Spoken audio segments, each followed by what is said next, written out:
Hi, my friends. I got to tell you a true story that happened about 4 days ago. The reason I come back is just sitting here thinking about how the Bible's been messed up so bad. Oh my goodness. Stuff's been withheld from it. It's been modified. It's been rewritten. It's written with and from the beginning it was written in crooked ways and all this other stuff. So anyway, you can actually, Jeffrey Daughtry, his channel, The Christian Whistleblower, because he knows he's 25 years, and it's like, man, this thing's a mess. But some of the mess is you gotta understand that it's different stories that mankind thinks that in a sequential manner, but for God it doesn't really matter, because you could have Atlantis happen after the Native Americans or whatever order. Even so, that's why it just doesn't really matter to God, or shouldn't matter to us, because we're just a part of a story. Doesn't matter where you fall in that book. The overall God's book is scripts and stuff that we're playing the part. I mean, because even sometimes books go backwards, forwards. You have different chapters. What chapter we're in. And so we're in the chapter of this final moment for another reset, and I mean, would you rather have it been the chapter of, let's say, the Atlanteans or whatever, how about the Dark Ages? Geez, no thank you. Even the Lord, go back into the desert, not having some music or some kind of relaxation or something to calm your mind would have been brutal, right? But anyway, so what I was heading out with this is that, God, I was trying to make this short because I'm so tired. So I'm rambling. God, what was it? Oh, you were kidding me. Oh, that's what it was. Now, I don't want to, so, our God, our creator, going to destroy this video if I'm off or going to cause any damage. Please do that, because I do not want to mislead people, because I don't want to be responsible. And I don't want to be telling lies and false scripture or anything like that, or pointing people that could harm them, or even, harm them by their soul, or make them misguided with somebody else. Okay. So anyway, this is a true story, so you got to hear this. Okay, so I was talking to this guy about 4 days ago, and actually about a week. It doesn't matter. About a week ago. Okay, and what's interesting about this is that I understand that, that I told him, he said, man, when are we going to write the new Bible? Because he understands, because God has taught me so much about kind of some guide me, and so is the Lord always saying about what makes us what would be a good way of being a good soul for, being a good God and stuff like that. I'll do another video on this because I'm too tired, about explaining in full detail of what it is. So you got to think in terms of what makes a good dad. That's like your God, and we try to replicate that. So what makes a good dad, right?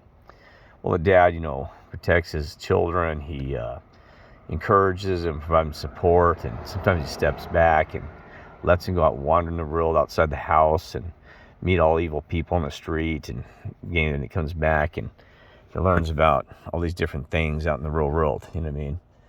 And so, and also you learn what's good dad. What do you do even as it's like a household. So like even us, are like brothers and sisters, and what makes you a good brother or sister in a house? Do you need the 10 Commandments? Well, not really, because you're not going to go kill your sister, right? You're going to go kill your sister just because she ticks you off. But see, that's the problem. We should live in a house, because this earth is our home. It's our house. But look how we treat each other in the same house, because, the house seems grand and bigger scale. You're still children of God, and God created us. But look how we behave, you got, we got, we're like even Rush right now. You got Putin over there attacking, his brothers and sisters sitting in another room, right? Well, I'm bored. I need more power in this house, and I'm going to go over there, and I got my little room, and you got to think like teenagers, the way they behave, like even worse than that. I mean, God, even sixth graders don't behave like that and go out and kill people. I mean, seriously. So you got this guy going over there and killing and destroying his brothers, and it's not funny, because I'm laughing because it's just ridiculous. It's so horrible. Going there and killing your brother and sister right next to the room next to you, and and it's like crazy. And think about it, so dad's like sitting there in the family room watching this whole dang thing and getting ready to step in. seeing how far it's going to go, and do I need to step in, and what do I need to do, right?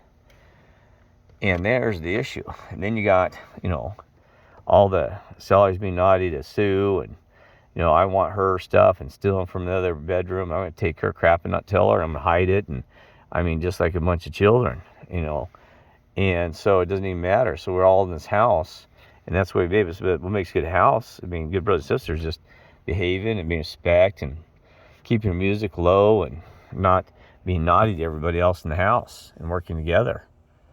So it makes it, so I was doing some research about different, what makes good mothers, even what good fathers. And it has a great list. Oh my gosh.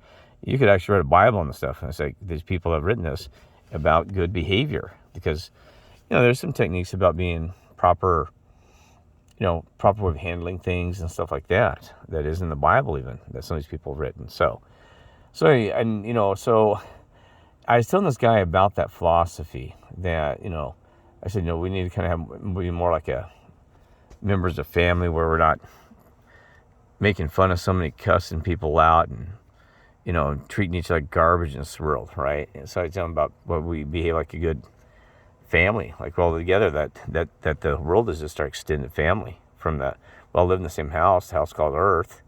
And just so now you get the point. Well, he says, so when are you guys writing the Bible? I said, well, what do you mean?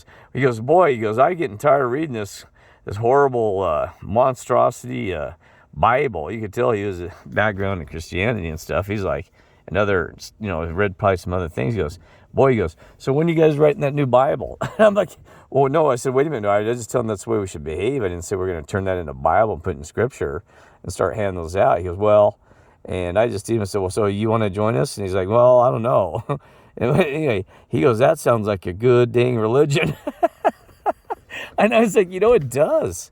It's like a good religion, right? I mean, it'd be good to write a book about what makes a good son even. So what do you do, good son? You respect your dad, you help work for him, you do the right things, and, and maybe Tommy has a different role. He goes over there and he does the gardening, tilling the food, but, and everybody, shares their food, and everybody, sits down and respect and thanks dad, and mom too, mom's there, and all these things, right? Just a loving family. Put that in your head. That's the way we shall behave, Even if Tom was born, purple, green, or black, see, race when he says, you wouldn't think about it. It says, hey, that's his brother. I don't even care if you don't look at the color, seriously. My brothers, I right now I have to think about what their hair colors was growing up, because it changed from blonde to brown. But when I was a kid in the house, I didn't know. I tell mom and dad, said, hey, or kids at school, hey, their house, hey, because even if my oldest brother was black, I wouldn't have been like, still my brother. I wouldn't have been like, oh my God, he's a different color, right? Isn't it amazing? It's that simple, folks. Really, a family. That's what we need to be. It doesn't matter how far you are, extended you are, or, when you just, and my brothers were great friends when I growing up, right? And they protect me from bullies and all those other things, right? So anyway, so that's just some thoughts. The new Bible, the family Bible, but anyway, but I'm not the one to write the Bible. That's your God, a creator, but it does have some lot of validity just in thought and things like that, in theology that I talked about, because even the Bible is full about families, Lord's family, these families. So I just got to take those same concepts, and extend those to, being an extended family. Wouldn't that be awesome? You respect each other. Good gosh. You wouldn't go over just for no reason, go there and punch Tommy, or when it's dark at night, and he's got friends over there, go in there and scare the hell out of him, just to be naughty, or drop a bomb on their heads, or burn their room down. That's what you got over there, Rush Tech and Crane. Well, hey, let's do it. They're planning attack tonight here at 2:00 in the morning, so I'm serious. These people, so you look at putting this perspective of a household. What we're doing is uglier than, just childish behavior. Could you imagine us all teenagers and saying, hey, John, Mike, and Tom over there tonight, let's go there and kill them and blow up their dang room and burn it down and take their stuff. And we'll take their stuff and we'll loot it, and we'll make us and then so they're homeless and have their land, their country burned down, which is their room. You kidding me? Had you done in your house? And what would your dad done? And then you wonder why your dad's upset? Your God, your creator? Right? The behavior we do? The stealing, all the other garbage we do to each other? You kidding me? It's that easy, folks. You look at that, and it's a mess. Anyway, all right, love you all. God bless.